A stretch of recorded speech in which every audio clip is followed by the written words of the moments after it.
Hello, everyone. Hi, welcome to another episode. Yes, we are live again. And today we are going to be talking about how events, especially live events and in person events, can help you in your Kickstarter campaign.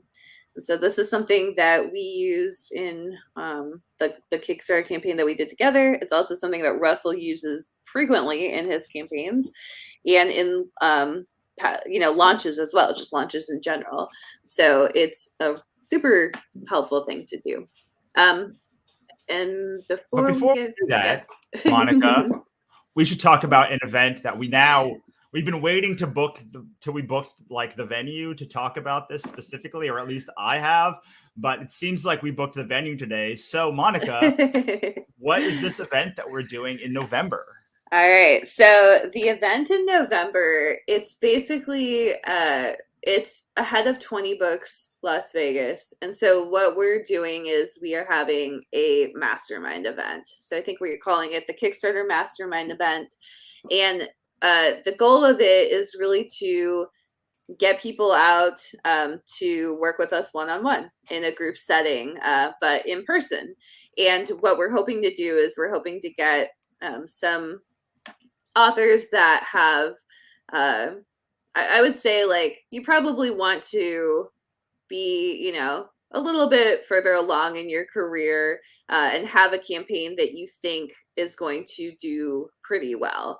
And the goal of it is, like, yes, of course, once you have an audience, you can do some of this stuff on your own, but it would be to have Russell and myself optimize a bunch of stuff in your Kickstarter campaign, starting with campaign design, going through copy, going through images, going through strategy, going through marketing, pre-launch, launch, so that you can hopefully, I think we can't promise any results, but I think it's like double or triple your campaign. Like that's kind of what we teach, and that's what we want to see from authors. And so we do sometimes see authors with large audiences that come along, and they do a really good campaign because they have the audience, but we'll kind of look at their campaigns and think, yeah, I wish they I wish they had worked with us, because we think we could probably have doubled that, or and Yeah. so we have these conversations behind the scenes that are really important. And I think optimization, especially when you have an audience, it doesn't cost a ton to optimize, but it can make you a lot more money. So there's like a really high potential ROI on that. And so then the other person who we're trying to attract is a, maybe an author that is doing their first campaign, and they're just like ready to go, and they just want somebody to step them through it, and they're they're good with and it could even be like their first project, it can be like their first book, it could be anything like that, especially if they're nonfiction, but just somebody who's like, they're like, I just want like your eyes on my campaign, and I just want this to work, basically.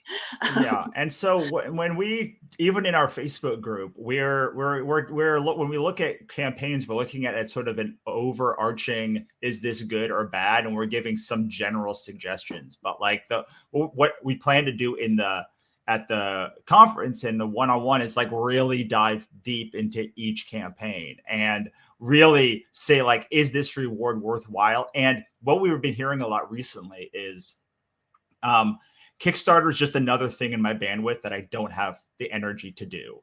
And we both know that you can do Kickstarter pretty not easily necessarily, but like once you have it optimized, you don't just have to optimize for money, but you have to optimize for like your fulfillment and your time. And we just know all of these ways that's like, well, that one thing is going to make it so much harder for you to fulfill, Yeah. or so much harder for you to talk about, or you planned out 17 days or 24 days, and like this is not enough time to properly talk about your campaign, or you planned it for 40 days and that's way too much time. And like, so we're able to have like personalized mindset things that we just generally don't have the energy for or offer in the group.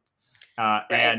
And the ability to really dig on your campaign, because you could have 3 authors that have 3 modeled campaigns in the way we're talking about, but 3 very different ways that they Yeah. do the video, that they talk to their audience, that they build their list, that they, and we can help you segment your, do all of your emails and everything like that to get you really ready. Maybe not, probably not on that one day, but you'll Right. leave that one day being able to say, like, I'm very confident that I can run this thing.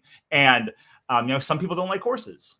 Some Mm-hmm. people don't like books. Like, some people like just want you to do it for them or like with them. And like, we're really going to, I'm very proud of how much on in person, like how much connection and how much time we spend with each campaign in our accelerator. But this is like 10 times more than that. This is going to be like Yeah. focused attention to your campaign. Yeah, and I think it's also there's like basically the way I think of it is like you'll come hang out with us before 20 books and then we'll keep hanging out through 20 books basically because we'll already know you, we know what you're up to. You can ask us questions for basically the whole week.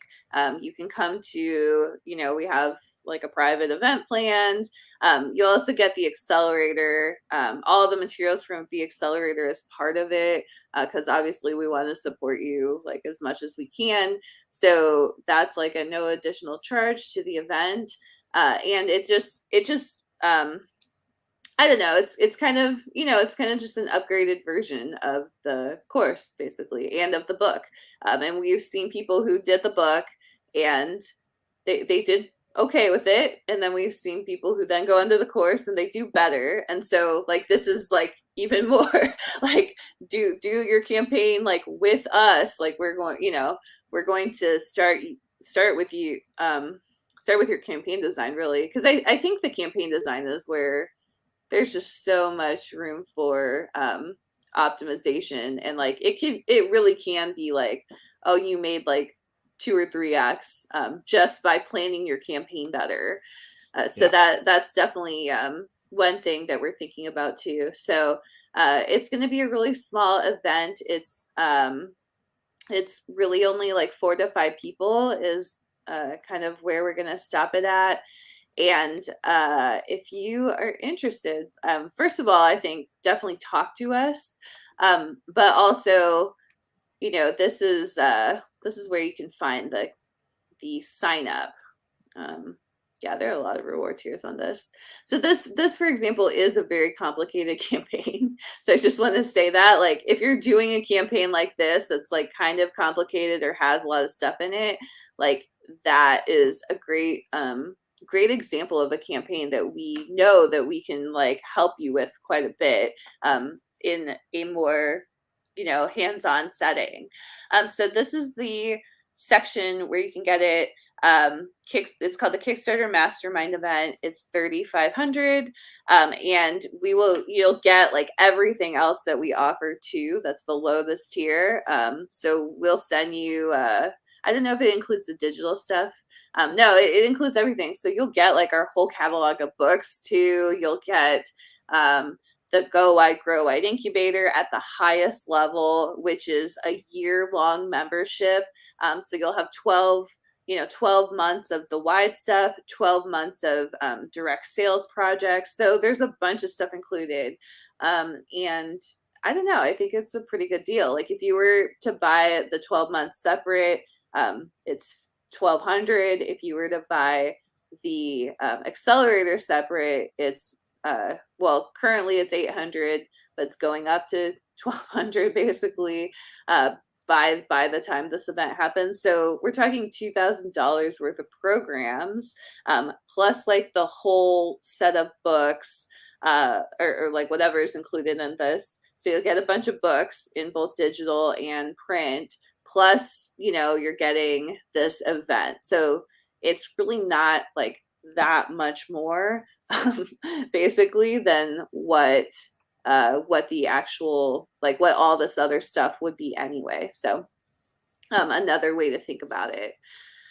So It's going to be really fun. Like we have a very baller suite that we're going to be doing it in. yes, Like, we'll have, it's, yeah. it's really going to be like a good event. Like it's fun to hang out with Monica and me for a day. Like we're going to do food and we'll do an activity afterwards. So like you'll get a really cool event and be able to like get your Kickstarter off just to a much higher level.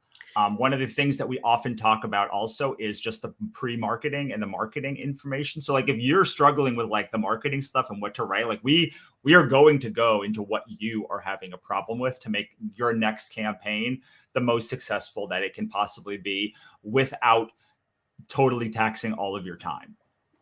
Yeah. Yeah. So the event is November 13th. It's on the Strip in Las Vegas, Nevada. It's the day before 20 Books starts. So if you're going to 20 Books, then you can just, kind of tack on an extra day to your trip that you're already taking.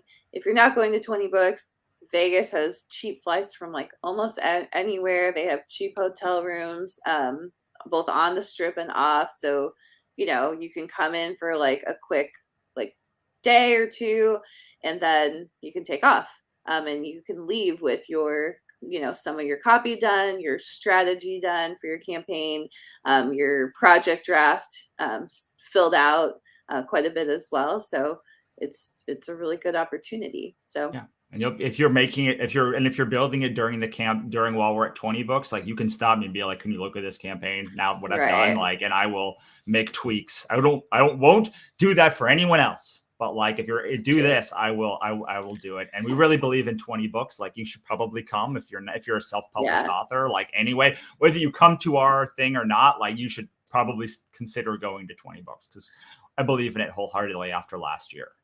Yeah, me too. I'm a huge fan of 20 Books, and very like always just saying nice things about it because I think it's like a really incredible show, like and just so diverse. I know this year they're trying to do like 200 talks or something crazy like that, and it's all volunteers. It's a pretty incredible feat, and I know the Yeah. people in charge of it work very hard on it. So we're huge 20 Books fans. Yeah. Also, Russell, you're going to be speaking about Kickstarter multiple times at 20 Books, I think. I have not gotten the official announcement, so I will Come on. not say that, Yeah, but so we I'm can't say that, but supposed to be. And I sorry. have been told that Oriana from Kickstarter is going to be there. Yes. So who Yeah. is the head of the publishing and comics parts of Kickstarter. Right. I believe she's doing a talk at least. So it's if you're a Kickstarter person, like comics, not like you should come to this event. Because, Yes, and you absolutely. should come to our event. But even if you're not coming to our event, you should go to 20 Books. I agree. And it's the $3,500 tier, right? That's what It's a $3,500 tier, and you get like all the other stuff included. So, yeah, it's really good. And we're going to be offering this after the campaign, and we're not going to be including all of the stuff. So just so you know, like you're getting it better now on the 11th or 12th or 13th, 14th when this is over. We'll be offering the thing, but you're not going to be getting the incubator or any of that other stuff. Yes. All right. So we have now talked that quite under the go and look at the Kickstarter. Now let's talk about conventions, Monica. So as you mentioned, we did really well at when we had our Kickstarter our Kickstarter book at 20 Books last year. We probably got 50 to 70 people at the convention to like sign up for either the accelerator or some part of the book, which was awesome.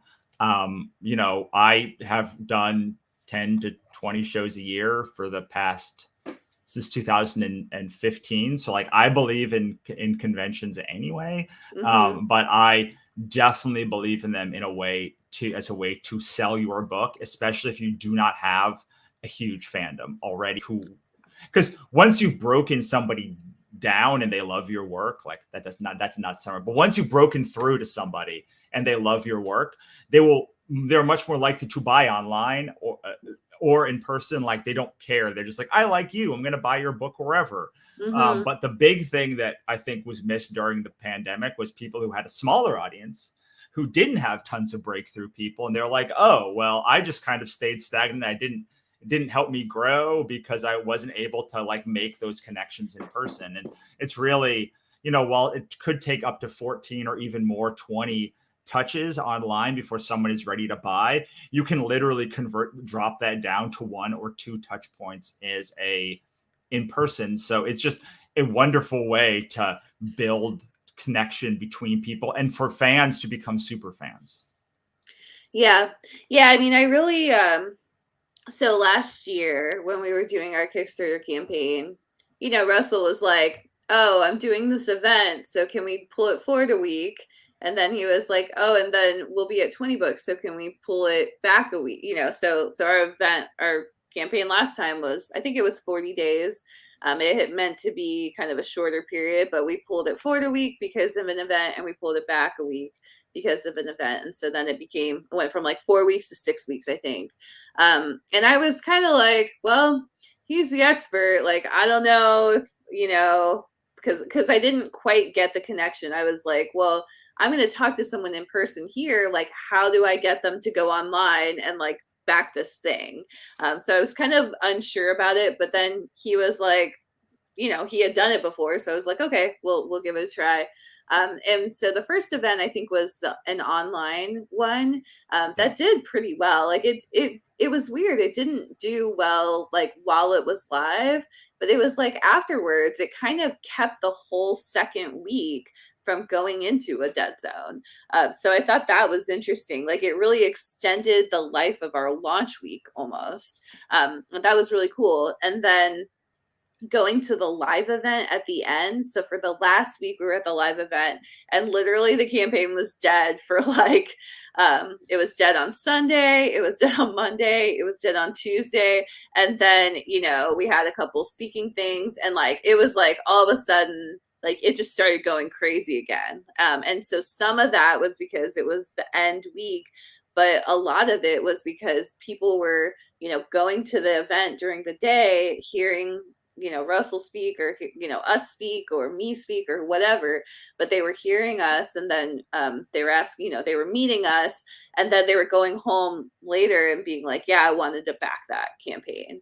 And so I remember getting on the plane on Saturday, which was the last day, and I was like, whoa, we're going like over, we did, I think it was like 4K in the last day or so. Like it was something crazy like that, or maybe the last 2 days. I don't know. Russell's better at tracking that than me, but it was a huge amount where Russell was like, we're not going to get over 20K. And then we ended up at 21,500 just because all of that excitement from the week was really compounding at the end. And so that was really cool. Yeah, and what you can do. So I think what helped us last time is we had something novel that people had not had interest in, but maybe had not like really explored that much. So we were able to show people on Monday or Tuesday when we started, hey, like this is this cool thing. And then they could see us and meet us and talk to us. And like people just, if they think that you can help them, or they think your book is cool or your project is cool, like, and they like you, they're so much more likely to just be like, all right, whatever, I'm Right. gonna try it. Like it's not the end of the world if it doesn't like do things, if it Right. doesn't like, if it doesn't help, but like I like these people, so I'm going to trust them. And it's so much harder to build that empathy online. But you made a really good point about that first event we did. It's like a 4 or 5 hour mini online writers conference about Kickstarter specifically. And so people were able to find that at their leisure. We were able to like send out replays to people in our audience. People were able to get it on for free. And after 4 or 5 hours of hanging out with us, like they were like, yeah, I want more of a connection with these people. And sometimes the reason why often people will buy afterwards is they're just like, they need to groove on what their favorite stuff was at a conference, or like whether it Mm-hmm. was worthwhile. And they're like, yeah, it was really worthwhile. And what I remember from 20 books was an obscene amount of people upgraded their pledge, Right. like at the end, from like Like 25 to $2. 100, Yeah. or like 200, or some of them were I from remember like that. Yeah. $10 to $500 at the very end. And that's Mm-hmm. something that you don't think about when you're running a campaign is, some people that went to 20 books, backed our campaign, then never met us. And then they met Right. us and they were like, oh, no, I Yeah. need to upgrade now. Right. Or Mm-hmm. they backed on like Monday or Tuesday for $10. And then by Saturday, they were like, oh, it's ending. I need to now go and like really get my pledge because like I really like those people or I really like this idea. Or like Right. I need a new thing that to read or whatever. There's 100 reasons why somebody does that. But it is very helpful for a live convention to just to find people who don't listen to their emails to say, You're oh, right. like you're in my audience, you literally are on my email list. Like there's a campaign. They're like, oh, I didn't know that. But also to find people and be like, oh, like here's a prototype of the new book we have, and it's on Kickstarter now. And they're like, that looks really cool. And then they go back in. Yeah. Yeah. So I think my question would be, what are some of the things, because you kind of have touched on some of these, but we can maybe offer some explicit clarity on them.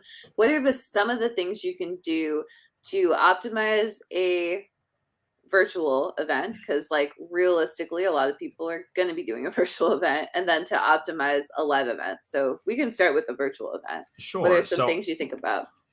so first things first, if you're speaking at an event, Mm-hmm. any event, you should have something like what Monica has underneath, which is a link to either the campaign being live, or if you're not campaign's not live, a sign up page where someone Mm-hmm. gets something for signing up to your mailing list or to Yeah. follow or something. Like there needs to be that speaking that hook to get someone off of the conference page. Yeah. Otherwise, they probably won't do it, Right. And or there, they will there go to your website. There are two ways to do that. One is with the pre-launch page, which we teach in our book and our course everywhere. So we talk about that a lot. But then the second cool way is BackerKit launch. So we're going to use that for another campaign and our next campaign. And I think that I've been kind of playing with it, and I think it's like quite good as well. So I would try BackerKit launch.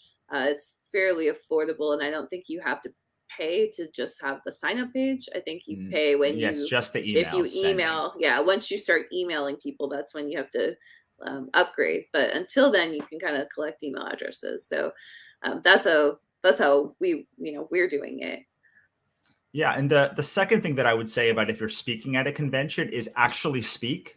Mm-hmm. Like say words on the panel, like make yourself a presence. And I know this is hard for authors. A lot of us are introverted and don't take up space or try to Mm-hmm. make ourselves smaller. But like if you're on that panel, to get people to like you, you have to like say words on the panel and have opinions on the topic so people know that you're an expert on that topic. And that includes fiction. Like if you're on a world building panel, like people are going to be like, oh, I really like what she said about the world that she built.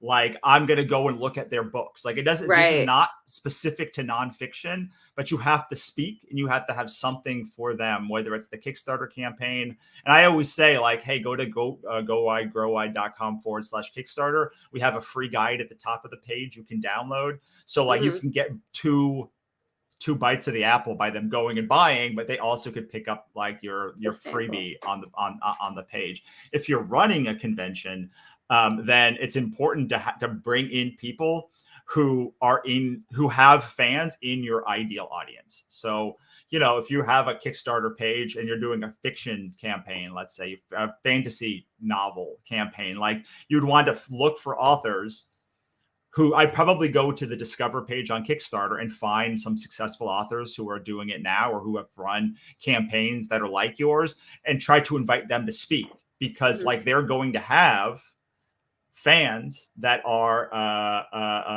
in your audience. You can kind of compile that Yeah. together. It's worked really well for me when I did. If you look up WANACon, Mm-hmm. WANNACON, I did that a couple of years during the pandemic, and like it was just like I found a bunch of comic creators who were cool, and we jammed for the day that the campaign was live. One of the days the campaign was live, and it worked. It worked great, but you have to kind of be strategic about it. Like you don't want to necessarily bring on someone who's in KU because their audience probably they probably don't have an email list, and B, that the people that are on that list only want to get stuff in KU. Now, if you're doing a Right. KU thing, like awesome, like do that, like bring in a bunch of KU authors who are in your genre. But if you're wide or you're on Kickstarter or something, like you want to make sure you're filling the stuff with your day or your days with people that are like-minded, because then they're going to share the thing out and email it out, and then they're going to bring people to you, and it's going to be able to exponentially grow your audience. I also will say, try doing one day first. You don't think 4 hours sitting in a chair is going to be a lot, but it is so much. It is so tiring to sit in a chair for 4 hours. I would say don't do more than 4 or 5 hours at a time. If you do more than if you do that, then at least have a break between them. I really like the concept of like having a couple of panels and then having a big name speaker before your break, like a keynote. So we had Jonas Saul one time. We had Richard Starkings another time. We had the Folios. So we had people that were like, hey, we had the Teenage Mutant Ninja Turtle creator Kevin Eastman on one time, and like we would put that at either the top or the bottom of a block of time, and like then we'd be like, hey, Kevin Eastman's on and it's free, like come on, and like that got a ton of people engaged. And then when you're at the end of when you're in like your little break between segments, like make sure to pitch your campaign or where they can go to sign up for more stuff. I've never done this before, but I've always wanted to do something where like all of the people who are speaking had like a prize, like a digital prize pack where like it's just like, hey, go sign up here to register, and like you'll get this prize pack of books from all the other creators. So those kinds of things. Definitely make sure you have an email sign up as well, because that is what you're trying to get people into your universe so you can sell them later. Yeah, I also like the idea. So Russell gave myself, Brian, and Claire this idea, which is the super backer bundle. So it's kind of the same thing, but it's that if people pledge at a certain level, so like, maybe in novels you might, so we did 25 because everybody had a book. But maybe in novels you say like $10 per pledge, and there's 4 different campaigns that you got to pledge at. But I think that can also be really successful as well. So you don't need necessarily a lot of people, but like Russell said, like some sort of strategy to like get people who are like motivated toward the same thing, toward the same platform, together to get all their audiences to kind of take a single action, ideally, which might be like that super backer thing, might be the digital giveaway, but somehow like where everybody kind of benefits from it is super important for the virtual. And you can confirm or deny this, but there were people who were asking when your campaigns went live because they were ready to back the other 2 campaigns, right? And there were people that I saw post on yours that was like, I just have to wait for Claire to go live, and then I got all 3. Yeah, like people love to do like passport type of like that's why we call it like get your stamp on get your passport stamped at each stop. Like that's why bar crawls exist. That's why, so it's kind of like just a bar crawl, but it's like, and we actually did that. We actually did that in at San Diego a few years ago. I think maybe in 2016 and 17. We had a passport. Everyone got a little stamp, and when you went to any booth, it told you where to get all of the stamps for, and it gave you like, I think there was some prize if you got something at every thing, but like at a live event, like it's great. You're just like people are there to have fun, and like that's the nice thing about all events is like they're not a party, but they're like a party entertainment atmosphere. Right. Like everyone's there to like enjoy themselves. They're all kind of looking at stuff. Their inhibitions are kind of lowered. Right. So, and that's the thing that you have to do most importantly in sales is like lower people's guard. And Monica and me were talking about this beforehand. She was like, I talked to someone for 30 minutes and you close them in 3 minutes when you come in. And I was like, but that's the strategy. Like that's like, you have to get someone's guard down. You can't just come in there with like the energy that I have and like close someone in 3 minutes. You have to like get somebody like breathing normally, feeling safe, like, and then you can close them. And like that's what a virtual convention or a live convention can do for you. Like they're all in this space together having this shared experience, which is very cool. And just naturally you want some mementos of that event. Like you want to like interact more closely with the people who are there at that event. There's all sorts of reasons why like people come to events, but once you're sitting there watching these people, just like when you're listening to a podcast, this is the 5 hours of a podcast, like you like the person, like you just like you've never met them, but you're like, I like this group of people. Like, I think I could have a hamburger with Johnny or, so like, even if you've never met them, and like, if they, at the end, the reason why so many places have podcast sponsorships is because it's people build a lot of trust when you're talking to them, and it's just a natural progression to be like, oh, maybe I should try insert sponsor here because like I like Johnny and like he's saying that these are good things and I trust them. So it's all about moving people down your funnel in a way that is fun and interesting, not like we talk all the time, right, about like autoresponder sequences and yada yada yada. Like these are like, they're boring to talk about. Like they do the same like buying triggers and such, but like I've never met someone that's not like a hardcore marketer be like, yeah, man, let's talk about autoresponder sequences. Let's talk about buyer intent and buying triggers. Monica and I talk about this all the time. And like we're very geeky about it. But like most people don't care about that. But like if you say, hey, I'm going to put together a 5-hour thing and like I'm going to invite a bunch of my friends and it's going to be all about making a fantasy novel or like all about like this shared world, this shared romance world that we're all part of. Like suddenly it's like you're doing the same action, but you're probably having more fun doing it because you're able to hang out with your friends and that comes across, and then people like you more. They're more likely to join your mailing list, more likely to stay on your mailing list. And they're more likely to, if you like are annoying about your mailing list for some reason, to stay on your list. Like they're all of these, like they just like you more when they can listen to you. Yeah. I think also like scavenger hunts. Like I'm just thinking of like other engaging ideas because that really is it. It's like entertainment plus engagement. So yeah. So then what about I mean in-person events it's kind of similar. I mean you talked about speaking. Any other tips for that? Yeah, my tip is my tip is to vend if you can, like be like at a like comic sponsor. conventions, like be a sponsor if you can, because makes things so much easier because the conference is now sponsoring you, or like they're saying this person is cool, like so they're giving you a space or something. Makes things a lot easier. Speak at a convention every time you can. Like most people that I know don't table at conventions, but most of the successful authors that I know do speak at conventions because they know there's value in just Comic-Con saying, yes, I will put you in my program guide that lasts far beyond the scope of the show. So speak to sell for sure, like 100%. Like everyone, nobody will believe me on this, but like it is the number one thing you can do at shows to make a big difference in your career in the future.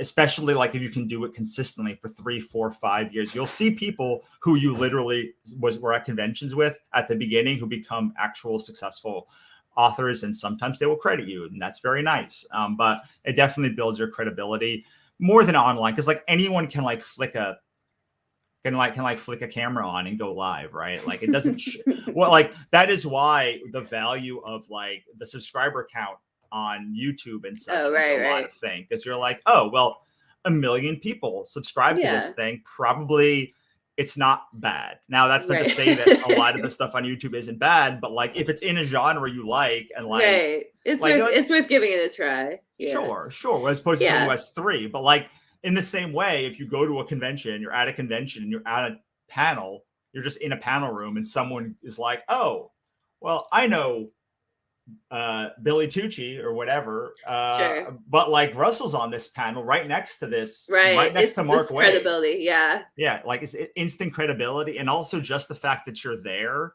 like gives you credibility, like just in the same space, like you're in the same space as them. So like people, especially at conventions, are like, oh, you're the same weird as me because we went to this convention. And the other thing that I will say is like networking is not a speed, is not a race. Like it's much better to have fewer conversations, even if the person like, hey, you shouldn't be going into conversations expecting that them to help you, like, or that they're going to help you. Nah, Like, people can see that a mile away. right. But like, so many of the best relationships I have now and the most helpful relationships I have now are from creators I met 10 years Doing ago at a panels, convention, yeah. 5 years ago at a Hmm. convention. And like, we just stayed up with each other. We just stayed up, whether it was a book signing or a meetup. And like, we just had a nice conversation. And then we had it again and again and again. And it became a friendship. And so the people that are just like, it's you. Oh, yeah, you're the head of Random House. Yes, here's my card. Call me. And then they walk Right. away. You're like, well, like, that's not going to leave an impression. So really spending, 10, 15, 20 minutes, like really having an engaging conversation. If you like somebody, not everyone you meet, because not everyone you meet you will vibe with, but someone you vibe with, to just like have a real conversation, go have a drink at a bar, and like, don't talk about your work necessarily, just talk about cool stuff that is happening, like, is much more valuable than just saying I got 100 business cards. Like, I promise you, the 5 business cards that I get are going to be more valuable than the 100 you get, because like, I am spending more time with those humans and hope and making a bigger impression. Yeah, so like if I'm on a panel, I make a note to introduce myself to everybody on the panel no matter what. Because that doesn't always happen. Like you think it happens organically and it doesn't. So, make a note to have a conversation with each person. Maybe check out their Facebook profile or whatever beforehand to make sure you have some, just any sort of personal note to chat with them about. Like make sure you know a little bit about their work, because the thing that I mean on any panel and for any creator, the thing that you can do to start a conversation is be a fan first. Like the Yeah. people who come up to me at a conference, they're always like, oh, I read your book on this. Like when they say that, I'm like, okay, like this person, like I don't want to say like this person is cool because they read my book, but it's like, okay, they're not, not just like randomly popping in. I have had people even at 20 books, and I'm sure you see this too, where like I've had people come up to me and be like, "Hi, I just wanted to say hello to you. I've been reading your books forever," and then they literally walk away. I'm like, Yeah. I literally didn't even get your name. Like, maybe you said your name very quickly, but I'm like, I don't. I think it's just like nerves, probably. But like you can talk to the person longer because like I can't remember you. So like I had like probably 3 or 4 people do that at 20 books where like they literally walked away before I could even say anything beyond like, oh hi, like, how are you, or what, like Yeah. whatever it was, versus people who actually stopped and like talked to me or said, like another thing you can do is ask a question. But I think those are, the especially with like comic creators or like novelists or whatever, just be like, hey, like I read the series, I really liked it. And that's something that people can kind of remember a little bit better, Yeah. or it's like they can at least say like thank you so much, or and then also pull out like something from it, like I love that you talked about this, or I loved when this character did this, or whatever it is, just so that they have an anchor. Because I think I do think networking is like one of the best reasons to even be on a panel. Sure, sure. I will say that I always bring a gift. It used to be this, it's different now, but like, it used to be a little bee pin or like a book. Often, sometimes I'll bring like a book to a panel if I don't know the people. So like, I'll bring this like 4 or 5 copies of a book and just give it to them signed, like something that like, let's like, makes you stand out against all the other people that they meet. Right. Books are heavy, so I found the pins are better, and like then I'll see them later, I'm like, hey, you're wearing the pin still, and like I've seen people years after I was on a panel with them still sporting and rocking the pin, and they will remember me because like usually that pin is like the same as Like my tattoo on your tattoo that I got. So arm. like, You're kind of like unforgettable, Russell. But I also think, last year, like you have like a million pins of like your actual face. And like people just, it was like a good drawing and like funny. And like people were just sporting those all over the conference. And then people were coming up to you at the end and being like, hey, you're the guy on the pin. Yeah. Yeah. So I think, like, yeah, like not everyone's going to be in Russell's style. Like Russell, you're kind of like a I'm a whole confident mood. dude. I'm a Yeah. whole I'm a whole Yeah. thing. Like Well, you I got your just know thing that it's that's a like, fun, like what I take right, away from conventions is like you are part of the entertainment. right. Like no 100%. no matter how serious that you are, like I am not nearly as entertaining. Monica can admit, can like confirm, like when we're in our meeting for the hour before this, like we're nowhere. I mean, neither of us are nowhere near this entertaining, No, but like not even close.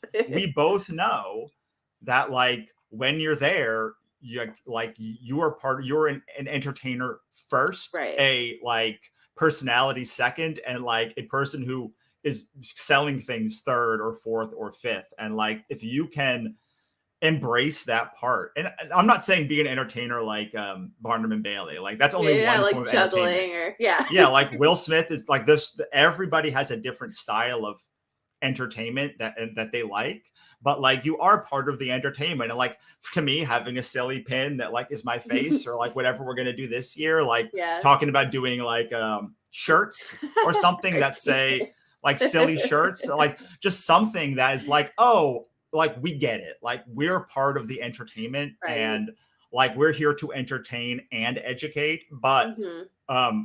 people are there to like have a good experience. And if you can make a good experience for them, A, you'll be asked to speak again. Right. B, 100%. the people will remember you and probably will request you to speak again. Hmm. Um, and C, like they're probably more likely to buy your stuff. Maybe not at that conference, which is the last thing that I'll say. Like everything stacks on each other. You Hmm. said stack. Yeah. Like it is so hard to understand a career, like even a year in a span of time, but 3, 5, 10 years, like looking back, panels that I was on, books that I wrote, articles that I wrote 10 years ago, like are still paying off. And like Hmm. having, when I go to my website and there are like dozens of books and hundreds of speaking appearances, did any one of those convert people? Like, yeah, each one may have converted a couple people. I usually make about $120 from like in the aftermath of a convent of a speaking engagement, somewhere between 120 and $150. But like that might be $1,200 over the course of 10 years, like, or it might be $10,000 because that person talked to 20 other people and brought them into Right. my universe. But like every time you do it, it's stackable. And while I'm not saying do what we did and like drop 10 G's or so on a convention, on a conference, I'm saying, but like, and or go to every, or do every conference. I'm saying that if you start with your local conferences or your local conventions, your library stuff, you start building your like speaking muscles, because it's a muscle, like anything else. Like Right. this is, $100%. this is my normal voice. Like I'm not like Mr. He like doesn't talk like this. yeah, I don't talk like this otherwise. I just know that it's more pleasant, and it Right. puts people more at ease. But you start building out that thing, and in 10 years, just like writing a book a year, after 10 years you've got 10 books. Like doing 1 or 2 speaking engagements the first year, maybe does 3 to 5 the second year. Your local convention becomes a bigger convention, becomes a bigger convention, becomes a writers conference. And like actively seeking them out and being able to say, hey, here's my list of stuff. And eventually those people will probably, that are booking like a big convention, will have probably seen you at a smaller convention, and they will book you more easily. Yep, I agree with all of that. And I'm sure we could go on forever about this because we both really like this topic. Um, I think that we should wrap up. So if you want to do the Kickstarter Mastermind event, we would love for you to go to gowide.com /KS. That's where you can find it. It's $3,500. You get the Go Wide Grow Wide incubator in it for a year, which is going to do both wide retailers and direct sales. So it's a really cool opportunity to get in on that. You will get the Kickstarter Accelerator, of course. You'll get to come to Las Vegas and hang out with us for a day, and we will be hands-on and eyes-on your project in a very small group setting. There will be food, there will be fun. You will get to, if you're going to 20 books, like you'll be in our crew at 20 books, I guess. Like we kind of have a little Kickstarter Accelerator crew that's excited.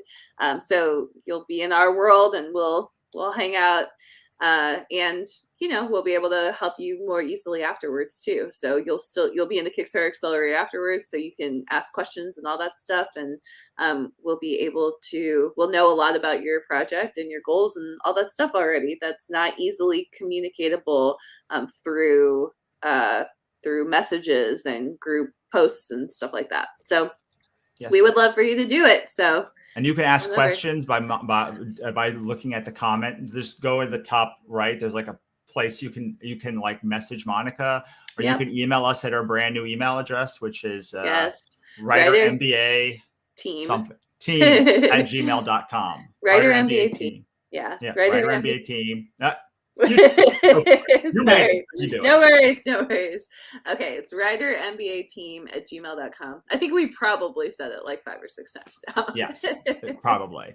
And if you're down in San Diego next week, I'll be at booth K3. You can see how we're doing a brand new booth setup, so I'm very excited for it. Yeah, is all your stuff in for that? I'm just curious. Yeah, we have this cool. Actually, if I stand up for a second, I can show you. Yeah, our cool exclusive print that we're doing for San Diego, which is this holographic print that is like a really cool idea. And Kelsey's going to be at our table multiple times in the weekend to sign it. We've got 50 of them. Very cool. So you want to go to his booth right away because there's only 50. It's limited. And it is very, very cool. I don't feel like the video really did it justice because the image is like the actual artwork is very cool, not just the piece of merchandise. So, and finally, we also have a book called Get Your Book Selling at book signings and conventions, I think is what it's called specifically, that goes into a ton of depth on this. Yes, I think it's Get Your Book Selling at events and signings. But yeah, we have so many books we can't remember the names of them, but something like that. It's in the Book Sales Supercharged series, so we know that name. Like you can search that and you'll be able to find the book. So and you can get it on the Kickstarter. Yes, you can get it on the Kickstarter too. All right, cool. So that's all for us. Thank you so much for watching and listening. Bye.